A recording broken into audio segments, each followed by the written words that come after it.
So if we do not become multiplanetary and ultimately go beyond our solar system, annihilation of all life on Earth is a certainty. We got to fight for Team Human. Like, if we don't fight for it as humans, who will? Yeah, I mean, if the Earth exists and humans do not, then it's like we're saving the planet for who at that point? Yeah. Here's the thing. Do you think that they would want us to know? Or do you think they would just be observing and making sure we don't blow ourselves up? So quitting is not even like... It's not in my nature. Okay. And I don't care about optimism or pessimism. Fuck that, we're gonna get it done. This is the 60 best minutes of Elon Musk. It won't be just about business or money this time, but it's still a pleasure learning what's inside the head of the richest person in the world. So enjoy. What do you think about AI replacing jobs, though? Because that's a big concern. Even if AI doesn't sort of go rogue and start doing something directly horrible, I think a lot of people's concerns is just, hey, what about everyone's jobs? You know, a lot of jobs that currently exist won't exist in the future, but I think there will be new jobs. And I do think, like, in a benign AI scenario, we will really have an age of abundance. I think really goods and services, unless they're artificially made scarce, like it's specialized artwork, or you want that particular house in that neighborhood, like it has to be an artificial scarcity. But anything that is not made artificially scarce will be plentiful as in a benign AI scenario. You'll be able to have any products and services you want. Mm-hmm. That anyone will. Does that not start to cause a whole new level of problems? Yeah, it does. Yeah. It's like you know, there's some things which sound like a blessing, but may in fact be a curse. Yeah. Like, I think you will live forever. It sounds like a blessing, and it's actually a curse. You would not want to live forever. You don't know how long forever is. And if you say another potential curse is you can have anything you want effortlessly. Mm-hmm. Are you sure you want that? Yeah. Does anything matter at that point? Yeah. Now, and the thing is that on a galactic timescale, even with sublight travel, you could absolutely colonize the whole galaxy, even some of the neighboring galaxies. So if you said 1 million years with and say there's no new physics, could you colonize the galaxy in 1 million years? Absolutely, the entire galaxy. So you would start with Mars, build bases on Mars, then use Mars to jump off to all these other planets, set up places there, and over thousands of years easily. Just kind of like, hop from one solar system to the next, and You know, in physics they call it sort of the Fermi paradox. After when Enrico Fermi was an amazing physicist, asked the fundamental question: where are the aliens? Yeah. A lot of people ask me, where are the aliens? And I think if anyone would know about aliens on Earth, it would probably be me. I would think. Yeah, I'm very familiar with space stuff, and I've seen no evidence of aliens. So I would immediately tweet it out. This says split second. I'd be like, that would be like one all time, probably the top tweet of all time. I found one, guys. It's a jackpot. There's some 8 billion likes. Next level jackpot if you find the aliens. But you were saying that our consciousness makes us unique in the universe so far as we know. And that we take Yes, it for I'm not saying that granted. we are unique. I'm simply stating to the best of my knowledge that there is no evidence for other conscious life. I hope there is, and I hope they're peaceful, obviously, two important characteristics. But I'm just saying we haven't seen anything yet. In order to pass a very important great filter, I think we need to be a multi-planet species. This may sound somewhat esoteric to a lot of people, but eventually, given enough time, the Earth is likely to experience some calamity. That could be something that humans do to themselves, or an external event like happened to the dinosaurs. But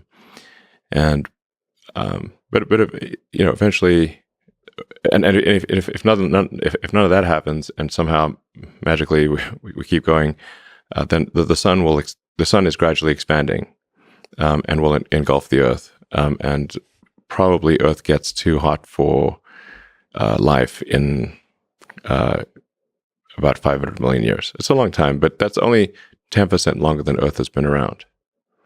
And so if you think about like the current situation, it's really remarkable and kind of hard to believe, but Earth's been around 4.5 billion years, and this is the first time in 4.5 billion years that it's been possible to extend life beyond Earth. And that window of opportunity may be open for a long time, and I hope it is, but it also may be open for a short time. And we should, I think it was wise for us to act quickly while the window is open, just in case it closes. And what about the value? I mean, I think a lot of the value of work isn't just getting money to buy things. It's the meaning, it's the purpose, it's knowing that you worked for this thing, right? It's different. It's different to get $10 million because someone just gave you $10 million or you won a lottery versus you created a business and sold products and services that helped you to earn that money. Exactly. So it's like, how do we find meaning and relevance? Yeah. If you have an age of abundance where the computer, you just ask for anything and get it, it is something we'll have to struggle with. That'll be, I don't know. I think that's kind of most likely where we're headed, is an age of abundance. But it will definitely cause some existential angst. By the way, hit the like button and follow my YouTube channel. I already work on the next episode like this. How much time before there's regular travel back and forth to Mars? Roughly. Like a real civilization on Mars. Well, I think it's going to take a while to build a real civilization. The threshold that really matters is, for getting past the great filter, do we have enough resources on Mars such that if the spaceships from Earth stop coming, you can survive? Yeah. So you can only be just missing one little thing. You'd be like, you're on a long sea voyage, and the only thing you're missing is vitamin C. Still not good. It's only a matter of time, you know? Yeah. And then it's going to be curtains. So you got to have all the things necessary to sustain civilization on Mars. And the reason that the ships from Earth stopped coming could be World War III, or it could be due to a slow decline of civilization. So civilization here on Earth could end with a bang or a whimper. Or natural disasters. Yeah. Asteroid impact, yeah, super that'd be volcano. up in the bang category. Yeah. But it also could be like a whole series of things. Like, so like, what killed the dinosaurs? Well, It wasn't just one thing, you know? Right. It was like a whole bunch of things happened in a row. And you know, while they could have taken any one of those things, they had like 3 things happen and no dinosaurs. The smartest creatures, as far as we know, on this Earth are humans, is our defining characteristic. Yes. We're obviously weaker than, say, chimpanzees, and less agile, but real smarter. So now what happens when something vastly smarter than the smartest person comes along in silicon form? It's very difficult to predict what will happen in that circumstance. Yeah, so the danger, really, AI is perhaps more dangerous than, say, mismanaged aircraft design or production maintenance or bad car production, in the sense that it has the potential, however small one may regard that probability, but it is non-trivial. It has the potential of civilizational destruction. There's movies like Terminator, but it wouldn't quite happen like Terminator, because the intelligence would be in the data centers. Right. The robot's just the end effector. But I think perhaps what you may be alluding to here is that regulations are really only put into effect after something terrible has happened. That's correct. And if if that's the case for AI, and we only put in regulations after something terrible has happened, it may be too late to actually put the regulations in place. The AI may be in control at that point. Yes, it's funny. The universe appears to be 13.8 billion years old. Earth is like 4.5 billion years old.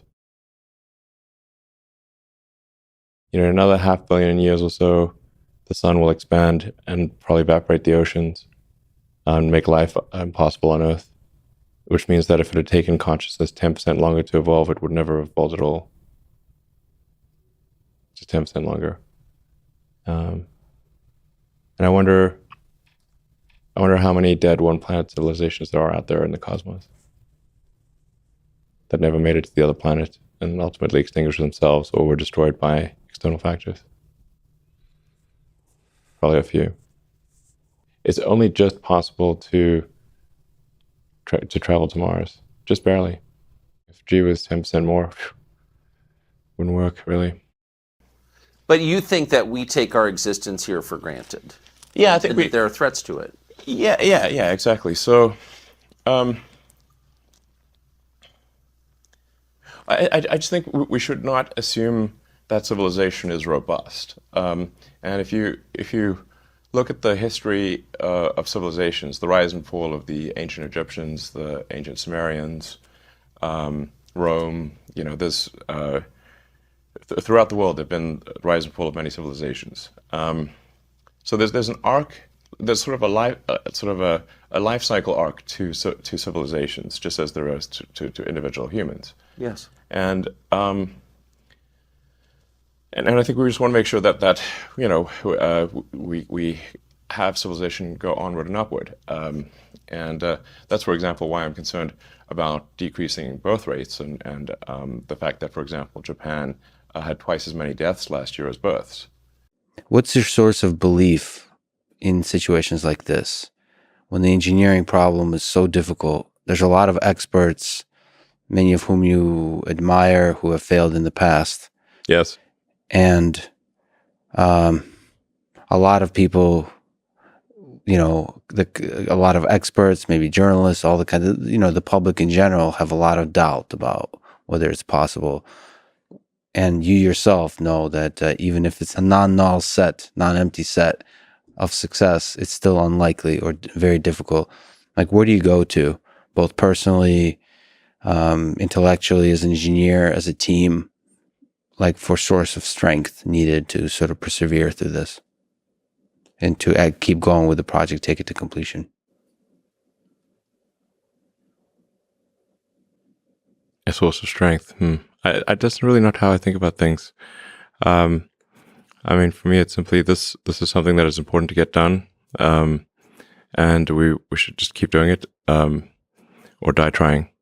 And I don't need a source of strength. So quitting is not even like it's not in my nature. Okay. And I don't care about optimism or pessimism. Fuck that, we're gonna get it done.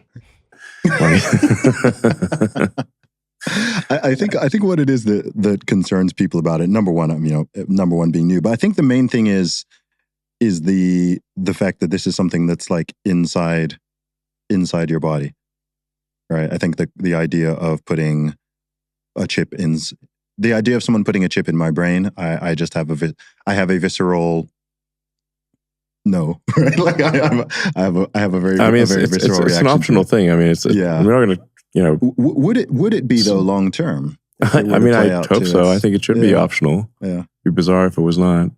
No, I think it's kind of like how. The reason I ask is because smartphones right now are sort of optional, but if you don't have a smartphone, the way everything is sort of designed around society, you cannot have a smartphone, but it's a massive hindrance and disadvantage in many ways. True. A smartphone is almost essential in a modern society to do things. Yeah. So could a Neuralink end up in that same sort of place? It's possible, but I'm just saying, if it does, it's many decades from now. So it's not like, it's not today's problem. Yeah.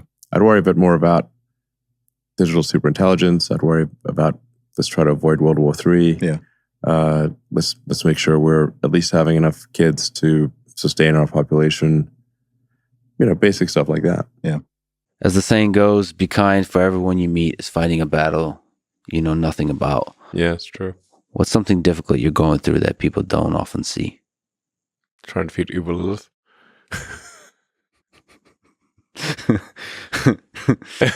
No, I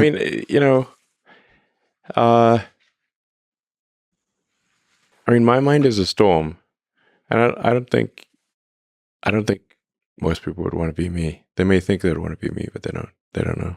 They don't understand.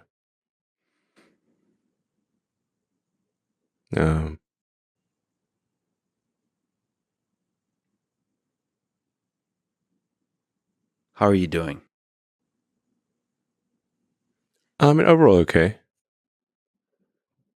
In the grand scheme of things, I can't complain.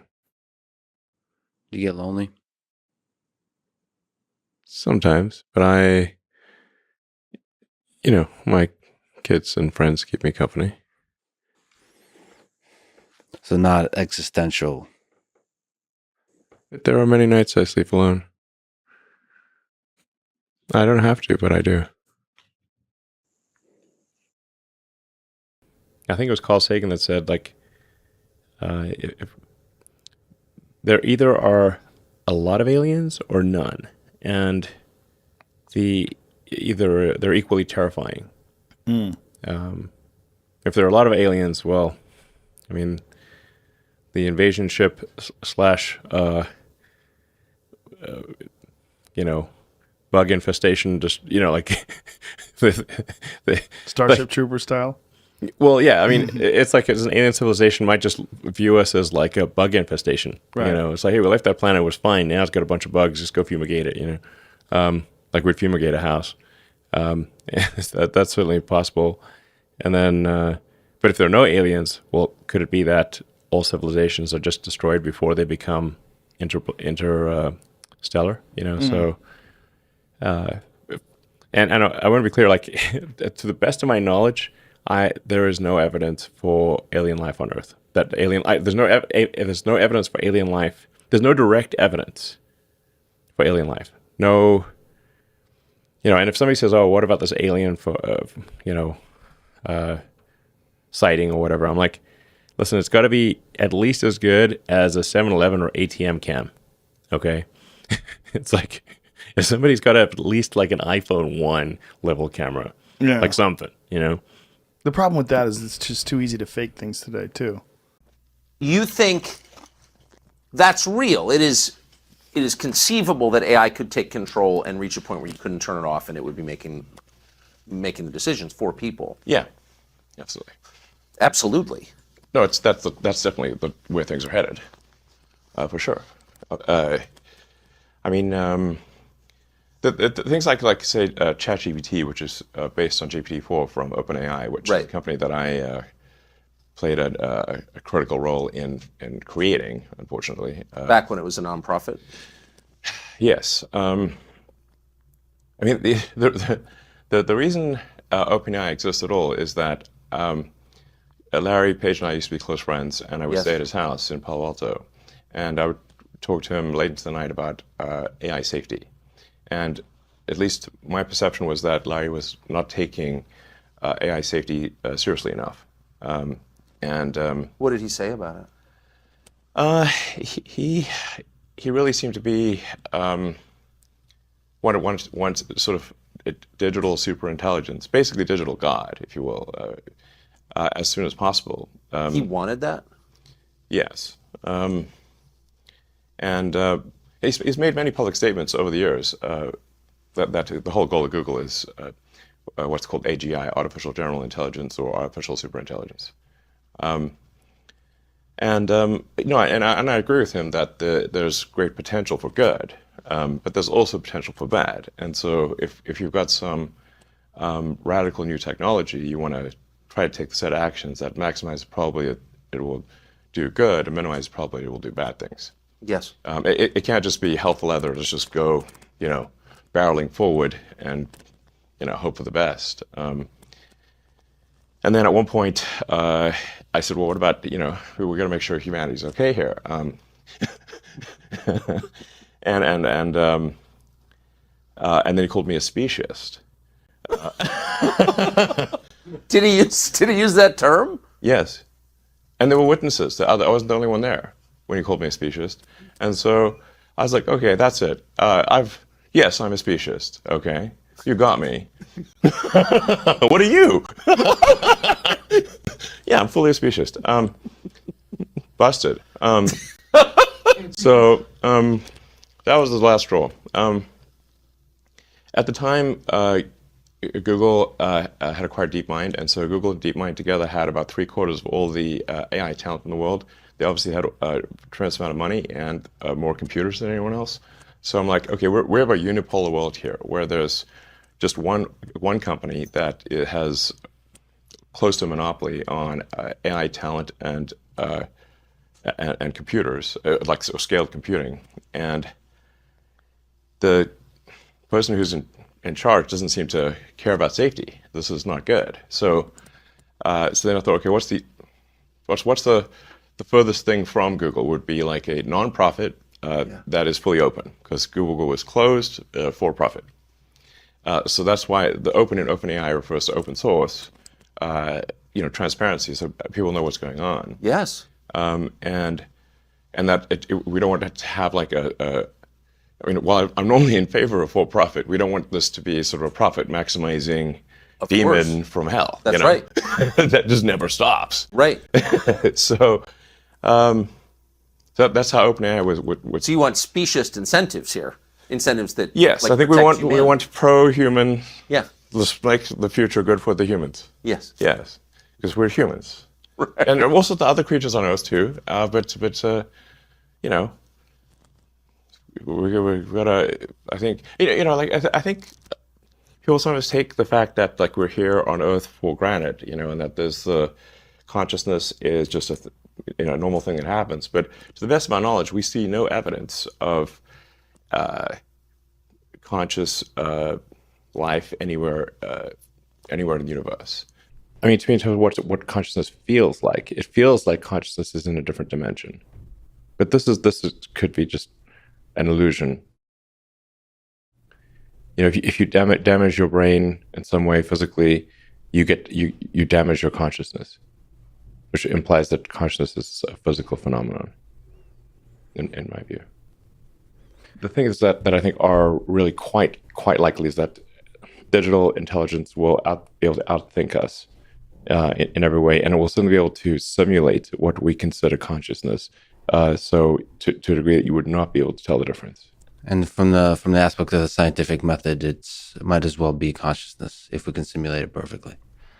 If you can't tell the difference, and this is sort of the Turing test, but think of a more sort of advanced version of the Turing test. If you're talking to a digital superintelligence and can't tell if that is a computer or a human, like let's say you're just having a conversation over a phone or a video conference or something where you think you're talking, looks like a person, makes all of the right inflections and movements and all the small subtleties that constitute a human, and talks like a human, makes mistakes like a human, like at that, and you literally just can't tell, are you video conferencing with a person or an AI? Might as well be human. And the sun is expanding slowly, but it will overheat. It will heat the Earth up at some point in the future, boil the oceans, and Earth will become like Venus, where no life as we know it is impossible. So if we do not become multiplanetary and ultimately go beyond our solar system, annihilation of all life on Earth is a certainty. And it could be as little as, on the galactic timescale, 500 million years. It's a long time by human standards, but that's only 10% longer than Earth has been around at all. Mm-hmm. So if life had taken 10% longer to evolve on Earth, it wouldn't exist at all. We got a deadline coming up. Yeah. Better hurry. But that said, as you said, humans, intelligent life on Earth developed a lot of cool stuff very quickly. So Yes. it seems like becoming multiplanetary is almost inevitable, unless we destroy. We this need thing. to do it. I mean, it's not. I mean, I suspect that there. If we are able to go out there and explore other star systems, there's a good chance we find a whole bunch of long dead one planet civilizations. Yeah, That never made it past their home planet. that's so sad. Yeah. Sad. Also fascinating. I mean, there are various explanations for the Fermi paradox, and one is the sort of there are these great filters which civilizations don't pass through, and one of those great filters is: do you become a multi-planet civilization or not? And if you don't, it's simply a matter of time before something happens on your planet, either natural or man-made, that causes us to die out, like the dinosaurs. Where are they now? They didn't have spaceships. So I think the more likely thing is, because just to empathize with the aliens, that they found us and they're protecting us and letting us be. I hope so. I've been nice aliens. Just like the tribes in the Amazon, the uncontacted tribes were protecting them. That's what. That would be a nice explanation. Or you could have like what was it? I think Andre Karpathy said it's like the ants in the Amazon asking, "Where's everybody?" Well, they do run into a lot of other ants. That's true. They have these ant wars. Sounds like a good TV show. Yeah, they literally have these big wars between various ants. What were we talking about? Okay. Yeah, so aliens, I mean, I don't know. Look, I think the smart move is just, this is the first time in the history of Earth that it's been possible for life to extend beyond Earth. That window is open. Now, it may be open for a long time, or it may be open for a short time. And it may be open now and then never open again. So I think the smart move here is to make life multiplanetary while it is possible to do so. We don't want to be one of those lame one-planet civilizations that just dies out. No, those are lame. Yeah, lame.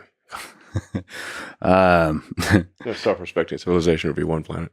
There's not going to be a Wikipedia entry for one of those. And pause. Does SpaceX have an official policy for when we meet aliens? No. Okay. That seems irresponsible. I mean, look, if I see the slightest indication that there are aliens, I will immediately post on the X platform. Yeah. Anything I know. It could be the most liked, reposted post of all time. Yeah, I mean, look, we have more satellites up there right now than everyone else combined. So, we know if we've got to maneuver around something, and we don't have to maneuver around anything. There's some risk it may view humanity negatively and decide that we're a blight on the earth. Like I think like a very dangerous thing would be if the sort of human extinctionist philosophy somehow got into AI, that would be bad. Like that guy that was on the front page of the New York Times saying, the 8 billion people on Earth. We don't want him coding it. We don't want him coding it. Yeah. Safe to say. There's quite a few people in this neck of the woods who have that either explicit or implicit extinctionist view. Yes. Where they view humanity as a blight on the face of the earth. Yeah, there's a lot of antinatalists in the world, and people who anti-human. Yes. Like you said, people who don't have the pride in being human, right? There's people who they would feel even say guilty or something. People would even say that that's a speciesism.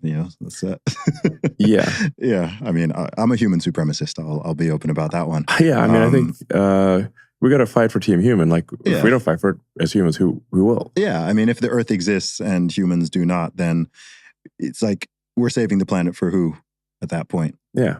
To what degree do you think war is part of human nature versus a consequence of how human societies are structured?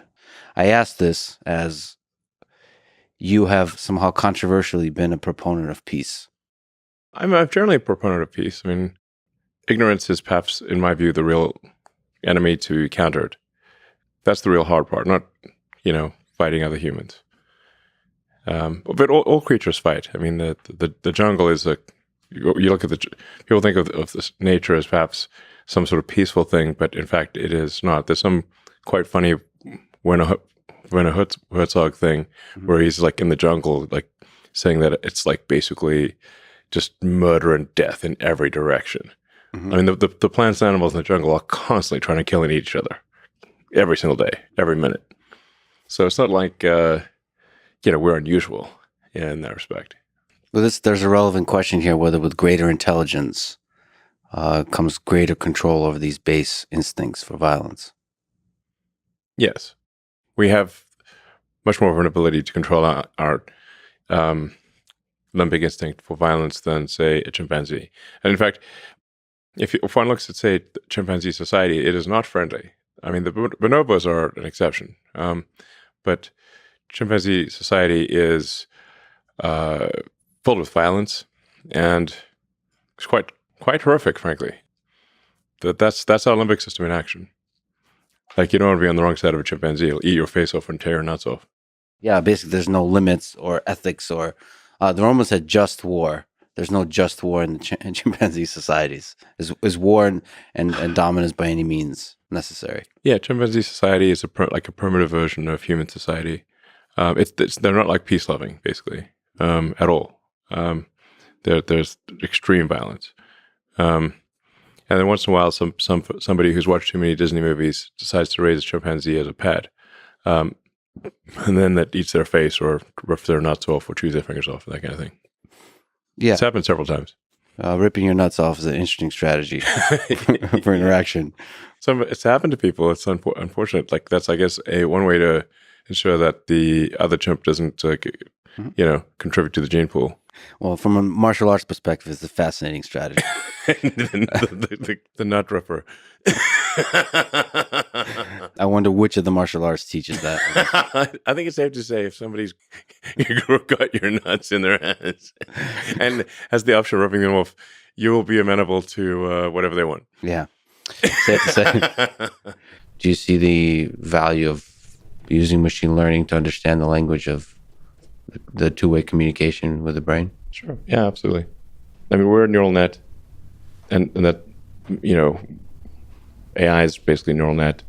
So it's like digital neural net will interface with biological neural net, and hopefully bring us along for the ride. But the vast majority of our intelligence will be digital. This is think of like the difference in intelligence between the cortex and your limbic system is gigantic. Your limbic system really has no comprehension of what the hell the cortex is doing. It's just literally hungry, or tired, or angry, or sexy, or something. And then that communicates that impulse to the cortex and tells the cortex to go satisfy that. So then a great deal of like a massive amount of thinking, like truly stupendous amount of thinking, has gone into sex. Yeah. Without purpose, without procreation, which is actually quite a silly action in the absence of procreation. It's a bit silly. Well, so why are you doing it? Because it makes the limbic system happy. That's why. But it's pretty absurd, really. Well, the whole of existence is pretty absurd in some kind of sense. Yeah.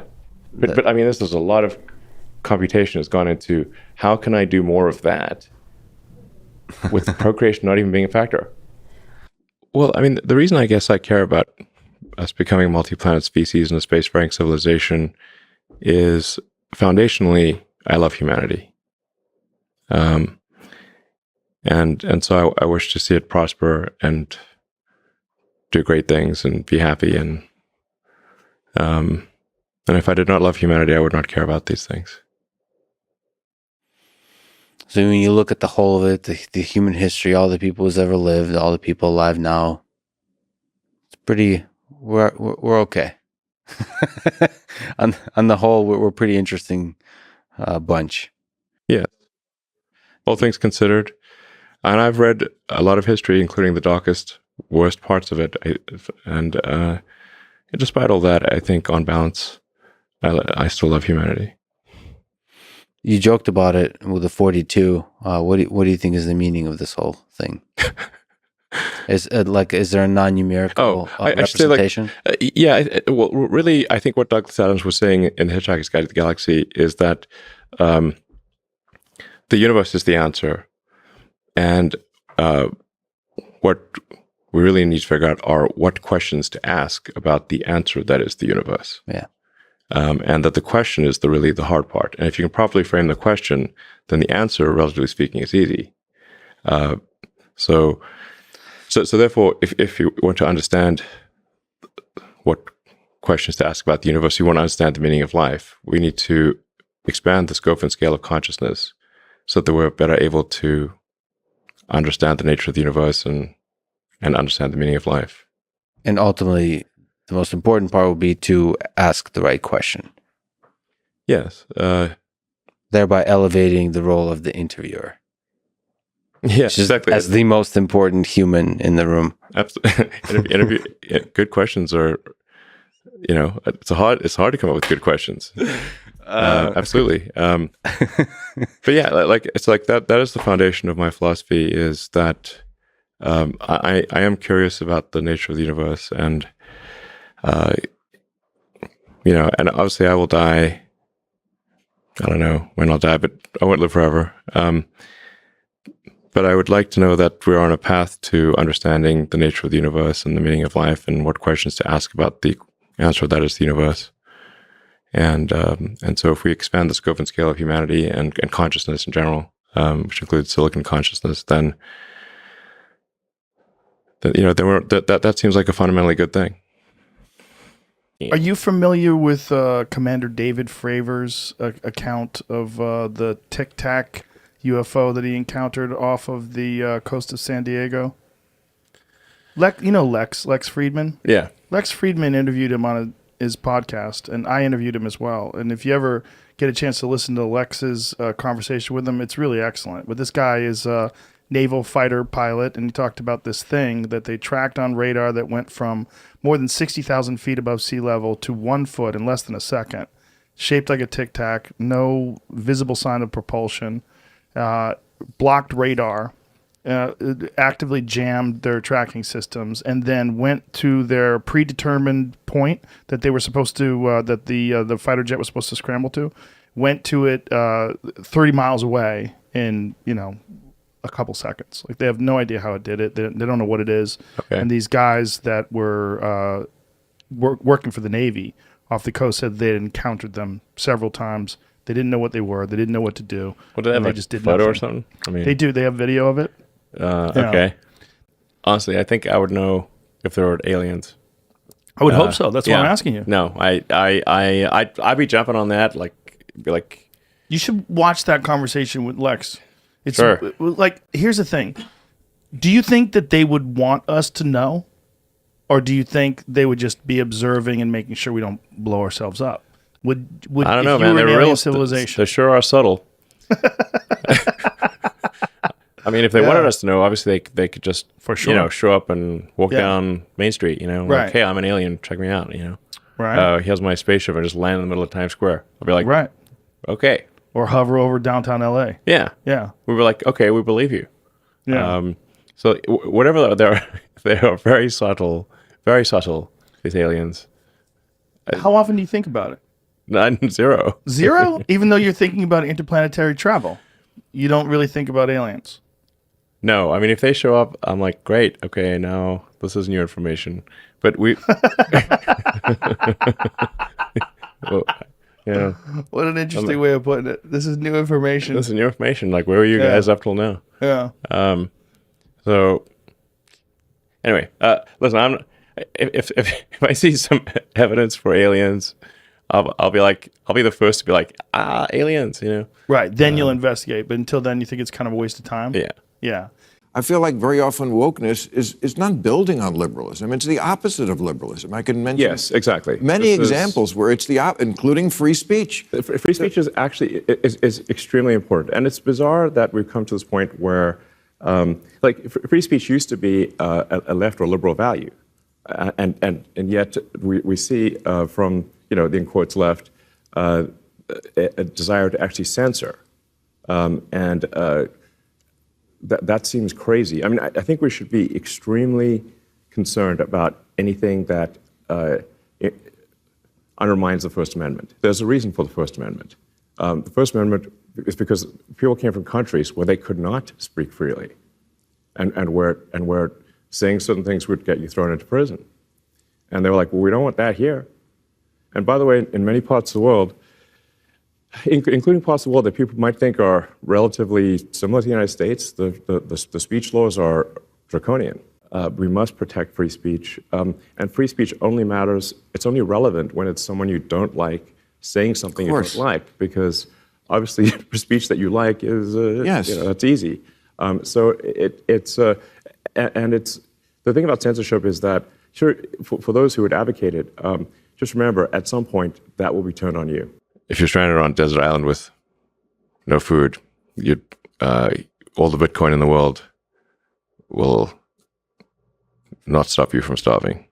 Now, there is a fundamental issue with, say, Bitcoin in its current form, in that the transaction volume is very limited, and the latency, the latency for a properly confirmed transaction is too long, much longer than you'd like. So it's actually not great from a transaction volume standpoint or a latency standpoint. If a currency is too deflationary, or should say, if a currency is expected to increase in value over time, there's reluctance to spend it.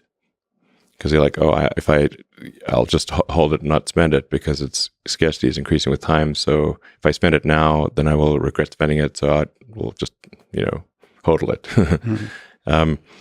But if there's some dilution of the currency occurring over time, that's more of an incentive to use it as a currency. So Dogecoin, somewhat randomly, has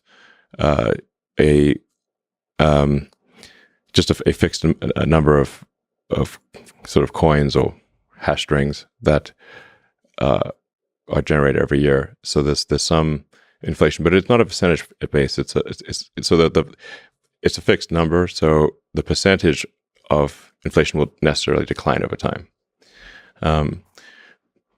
So I'm not saying that it's like the ideal system for a currency, but I think it actually is just fundamentally better than anything else I've seen. I would say that forms the basis of my philosophy, which is that we don't know the meaning of life, but the more we can expand the scope and scale of consciousness, digital and biological, the more we're able to understand what questions to ask about the answer that is the universe. So I have a philosophy of curiosity. Well, as you said, I think one of the big goals of XAI is to understand the universe. Yes. That's our simple 3-word mission.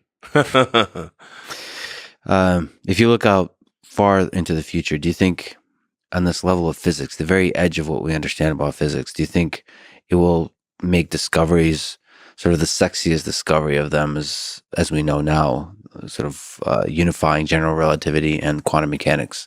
So coming up with a theory of everything. Do you think it could push towards that direction, almost like theoretical physics discoveries? If an AI cannot figure out new physics, it's clearly not equal to humans, let alone nor has surpassed humans, because humans have figured out new physics. They've just physics is just understanding, deepening one's insight into how reality works, and then there's engineering, which is inventing things that have never existed. Mm-hmm. Now, the range of possibilities for engineering is far greater than for physics, because once you figure out the rules of the universe,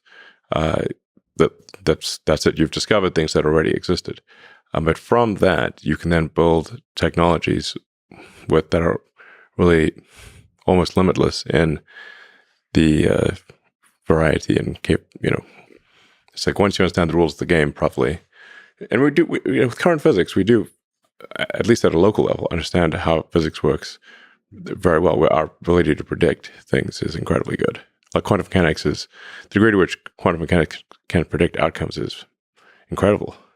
That was my hardest class in college, by the way. my senior quantum mechanics class was harder than all of my other classes put together. To get an AI system, a large language model to reliably be as reliable as quantum mechanics and physics is very difficult. Yeah, you have to test any conclusions against the ground truth of reality. Reality is the ultimate judge. Like physics is the law, everything else is a recommendation. I've seen plenty of people break the laws made by man, but none break the laws made by physics. Yeah, it's a good test, actually. If this LLM understands and matches physics, then you can more reliably trust whatever it thinks about the current state of politics in some sense. And it's also not the case currently that even that its internal logic is not consistent. So especially with the approach of like just predicting a token, predict token, it's like a vector sum. You know, you're summing up a bunch of vectors, but you can get drift. So as a little bit of error adds up, and by the time you are many tokens down the path, it doesn't make any sense. So it has to be somehow self-aware about the drift. It has to be self-aware about the drift, and then look at the thing as a gestalt, as a whole, and say, does it have coherence as a whole?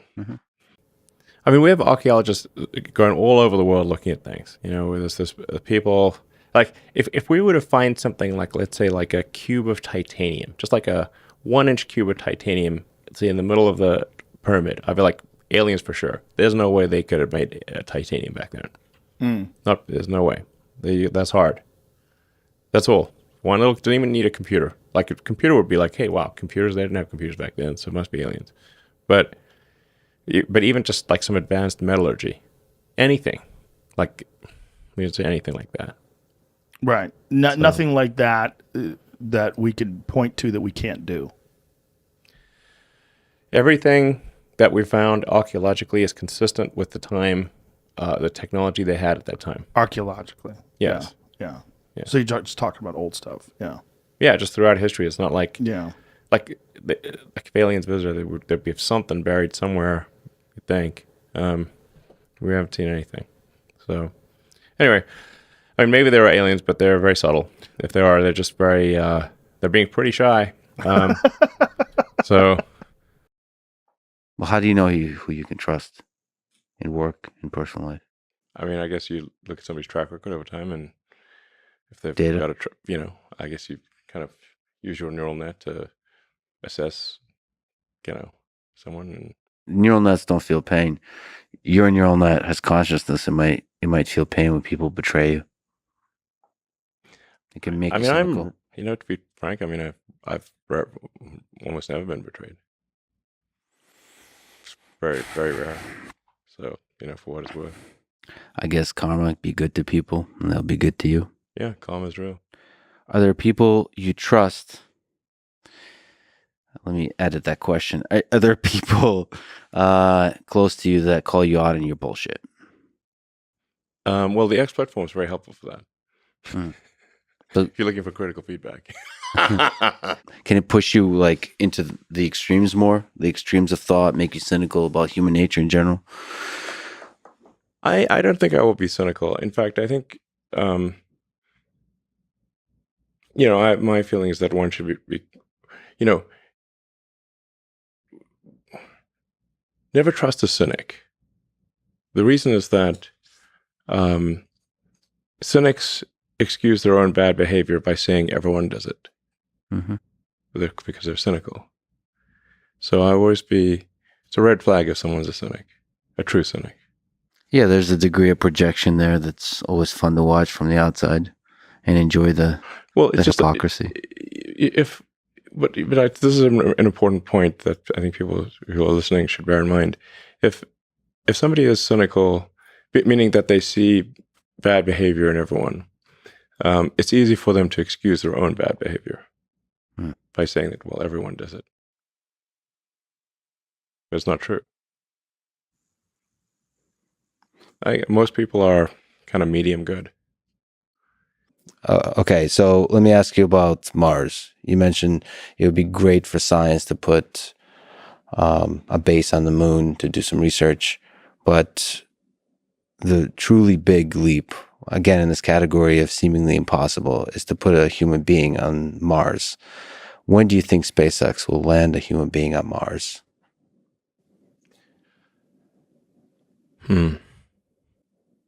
Best case is about 5 years. Worst case, 10 years. What are the determining factors, would you say, from an engineering perspective, or is that not the bottlenecks? It's fundamentally, engineering the vehicle. Starship is the most complex and advanced rocket that's ever been made by, I don't know, order of magnitude or something like that. It's a lot. It's really next level. So, and the fundamental optimization of Starship is minimizing cost per ton to orbit and ultimately cost per ton to the surface of Mars. This may seem like a mercantile objective, but it is actually the thing that needs to be optimized. There is a certain cost per ton to the surface of Mars where we can afford to establish a self-sustaining city, and then above that we cannot afford to do it. So right now you couldn't fly to Mars for $1 trillion. No amount of money could get you a ticket to Mars. So we need to get that above, to get that like something that is actually possible at all. Walter Isaacson, in his new biography of you, wrote about your difficult childhood. Will you ever find forgiveness in your heart for everything that has happened to you in that period of your life?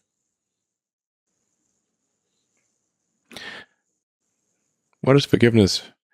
I do not, at least I don't think I harbor resentment.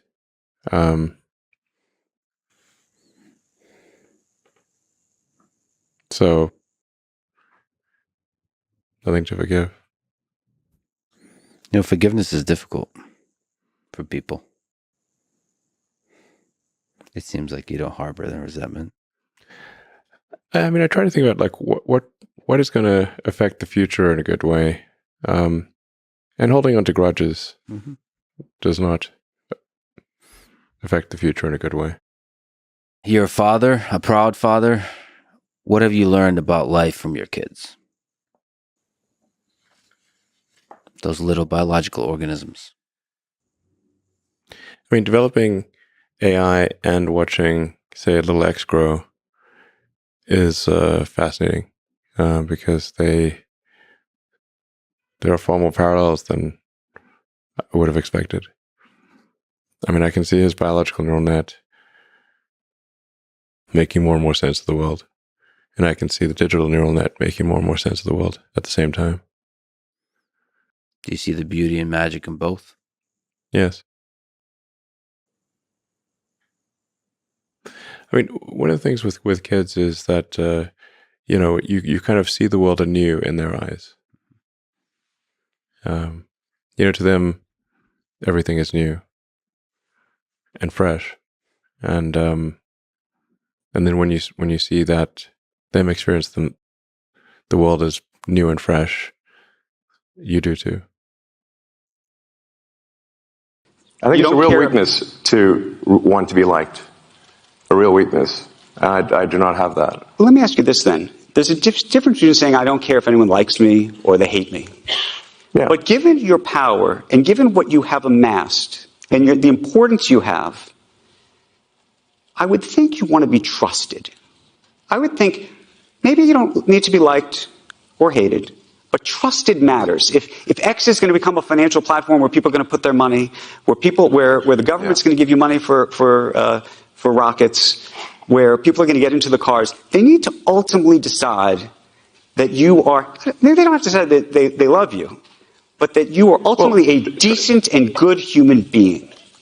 Yes, I think I am, but I'm certainly not going to do some sort of tap dance to prove to people that I am.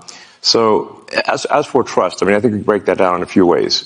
If you want satellites sent to orbit reliably, SpaceX will do 80% of all mass to orbit this year. China will do 12%. The rest of the world will do 8%. That includes Boeing, Lockheed, and everyone else. So the track record of the rocket is the best by far of anything. You could hate my guts next. You could not trust me. It is irrelevant. The rocket track record speaks for itself. With respect to Tesla, we make the best cars. Whether you hate me, like me, or indifferent, do you want the best car or do you not want the best car? If we go to the big questions once again, you said you're with Einstein, that you believe in the God of Spinoza. Yes. So, that's a view that God is like the universe and reveals himself through the laws of physics, or as Einstein said, through the lawful harmony of the world. Yeah, I would agree that God of the simulator or whatever the supreme being or beings reveal themselves through the physics. They're creators of this existence. And it's incumbent upon us to try to understand more about this wondrous creation. Who created this thing? Who's running this thing? Like embodying it into a singular question with a sexy word on top of it is like focusing the mind to understand. It does seem like there's again, it could be an illusion. It seemed like there's a purpose, that there's an underlying master plan of some kind. And it seems like there may not be a master plan in the sense. So there's maybe an interesting answer to the question of determinism versus free will is that if we are in a simulation, the reason that these higher beings would hold a simulation is to see what happens. Mm-hmm. So it's not they don't know what happens. Otherwise, they wouldn't hold the simulation. Mm-hmm. So when humans create a simulation, so it's SpaceX and Tesla, we create simulations all the time. Especially for the rocket, you have to run a lot of simulations to understand what's going to happen, because you can't really test the rocket until it goes to space, and you want it to work. So you have to simulate subsonic, transonic, supersonic, hypersonic ascent, and then coming back, super high heating and orbital dynamics. All this is going to be simulated. So because you don't get very many kicks at the can. But we run the simulations to see what happens. Not if we knew what happens, we wouldn't run the simulation. Mm-hmm. So if there's whoever created this existence they're running it because they don't know what's going to happen, not because they do. There's not a let the chips fall where they may approach to those businesses, I don't think. No, we focus on making the best products, and Tesla's gotten to where it's gotten with no advertising at all. I understand that.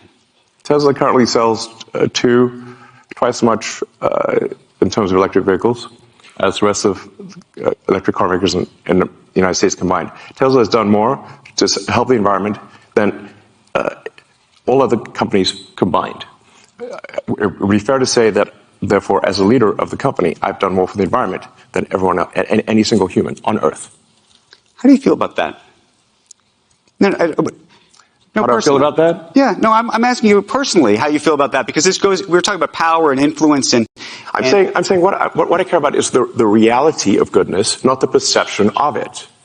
And what I see all over the place is people who care about looking good while doing evil. Fuck them. Okay? Hey, thank you very much for watching this video until its very end. I highly appreciate it. So I hope it was useful for you. So if it was, give me a like and follow my YouTube channel. If it still wasn't, give me a dislike and follow my YouTube channel in any case, pretty much. So I already work on the next video like this and hope you'll enjoy it as well.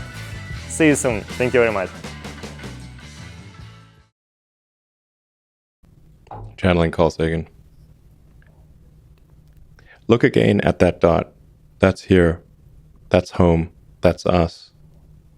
On it, everyone you love, everyone you know, everyone you've ever heard of, every human being who ever was, lived out their lives. The aggregate of our joy and suffering, thousands of competent religions, ideologies, and economic doctrines, every hunter and forager, every hero and coward, every creator and destroyer of civilization, every king and peasant, every young couple in love, every mother and father, hopeful child, inventor and explorer, every teacher of morals, every corrupt politician, every superstar, every supreme leader, every saint and sinner in the history of our species lived there, on a mote of dust suspended in a sunbeam. Our planet is a lonely speck in the great enveloping cosmic dark. In our obscurity, in all this vastness, there is no hint that help will come from elsewhere to save us from ourselves. The Earth is the only world known so far to harbor life. There is nowhere else, at least in the near future, to which our species could migrate. This is not true. This is false. Mars. And I think Carl Sagan would agree with that. He couldn't even imagine it at that time. So thank you for making the world dream. And thank you for talking today. I really appreciate it. Thank you.